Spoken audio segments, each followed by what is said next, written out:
Halo, karibu katika mada yetu mpya ambayo ni mada ya sehemu, na eneo letu la kwanza tutajifunza kuhusiana na dhana ya sehemu. Kama ndo unafungua sasa na kwa mara ya kwanza unaona video hii, basi nikuombe subscribe katika channel yetu kwa ajili ya kuendelea kupata video nyingine nyingi zaidi. Lakini pia kuna video nyingi hapo unaweza kuzipitia, zipo ambazo tayari zimepakiwa. Ila kama video unayotafuta haipo, unaweza ukatuandikia pia kwenye comment ili tuweze kufanya utaratibu wa kuiweka video yote inaenda na mambo ya kiteknolojia na masomo kama vile kuhusiana na computer, network na nini, bila kujali level na lugha. Kuwezekana form 1 au shule ya msingi au form 4, tuna uwezo wa kuiandaa na kuiweka hapo. Asante sana. Tuende kwenye sehemu yetu ya dhana ya sehemu.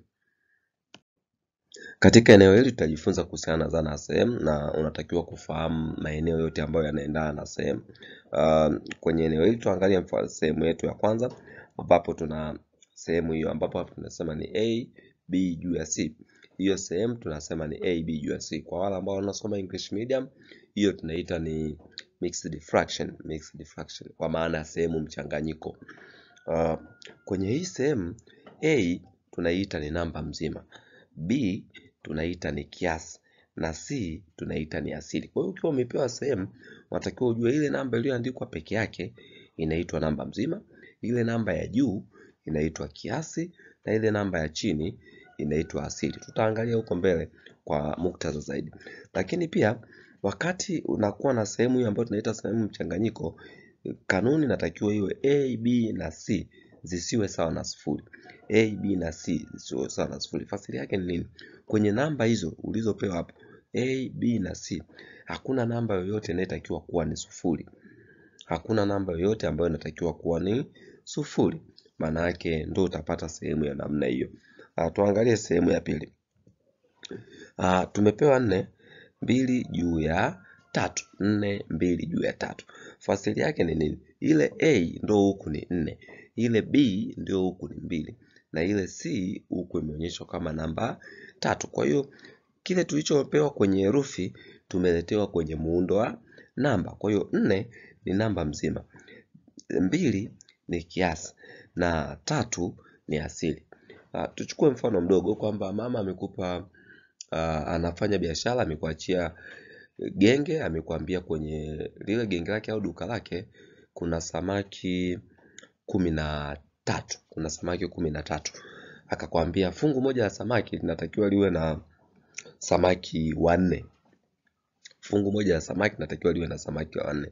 Kwa mama akakwambia kwamba wapange samaki wote kwenye mafungu, nikirudi ni wakute wako kwenye mafungu. Una samaki 13, lakini kila fungu moja linatakiwa liwe na samaki 4. Kwa hiyo utajikuta umepanga mafungu 3, lakini umebakiwa na samaki 1 kati ya samaki 4 wanaohitajika. Kwa hiyo ile 3 ambayo ni idadi ya mafungu ya samaki uliyoyapata ndio itakuwa ni namba mzima, ambapo kwa hapo tungesema ni 4. Ile 1 ambayo ni samaki 1 aliyobaki ndio ingekuwa kiasi, ambapo kwa hapo tungesema ni 2. Na ile 4 ya pili ambayo ndio idadi ya samaki waliotakiwa kuwepo kwenye mafungu ndio tunaita kwa huku ingekuwa ni 3, ambayo ni asili. Kwa hiyo ukipewa sehemu kama hii, fasili yake ni nini? Kwamba hiyo 4 ni mafungu yenye vitu vitatu, kwamba kila fungu moja kwenye hayo mafungu 4 yana vitu vitatu. Lakini hiyo 2 hapo juu ni vitu vilivyobaki baada ya kupanga hayo mafungu 4 yenye vitu vitatu. Kwa hiyo hiyo ndio fasili yake. Kwa hiyo ukiona ile namba ya chini asili, ndio inayoonyesha mafungu yako au namba mzima pale ina maana ipi. Kwa hiyo asili inaonyesha kwamba idadi ya mafungu ambayo yanaonekana kwenye namba mzima. Sehemu haziko za namna hiyo. Unaweza kupata sehemu pia ambayo iko kwa muundo haina namba mzima, ina kiasi na asili. Kwa mfano tuangalie hii B juu ya C. Hapo hatuna namba mzima, tuna kiasi na asili. Kwa hiyo B itakuwa ni kiasi na C itakuwa ni asili. Tukichukua mfano hapo 2 juu ya 3, tukiondoa hiyo 4 itakuwa kwenye muundo. Lakini pia tunaweza tukachukua 5 juu ya 8.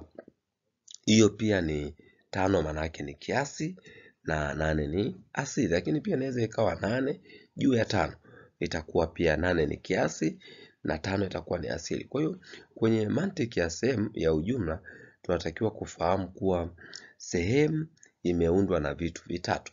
Cha kwanza ni namba mzima, cha pili ni kiasi, cha tatu ni asili. Namba mzima ni kwa fasili ya kawaida ni idadi ya mafungu. Asili, kiasi ni kiwango kilichobaki baada ya kupanga mafungu. Asili maana yake ni kwamba kwa maana ya kawaida tunasema ni mafungu yale yalikuwa yanahitaji vitu vingapi vingapi. Kujua kwamba lile fungu lilikuwa na vitu vingapi itakuonyesha kupitia asili yako. Asante sana, hiyo ndio dhana ya sehemu kwa ujumla. Tuende kwenye maeneo yanayofuata. Asante sana.